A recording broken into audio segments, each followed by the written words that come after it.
Vous êtes directeur d'études à l'IFOP et vous avez notamment sorti cette étude avec Copain, je crois, l'association Copain. Un étudiant sur trois avoue étudier le ventre vide car il a sauté des repas pour des raisons économiques, par manque d'argent, disons-le très clairement. Est-ce que l'on a touché le fond? Alors, c'est dur de dire si on a touché le fond, mais en tout cas, ce qui est sûr... Parce que ça peut empirer. Oui, alors quand on parle de la précarité étudiante en France, en fait, il faut avoir en tête qu'il y a deux éléments. Il y a un élément conjoncturel et il y a un élément plus structurel.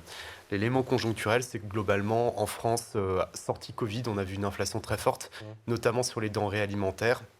Et donc ça a fragilisé toute une partie de la population, dont la population étudiante.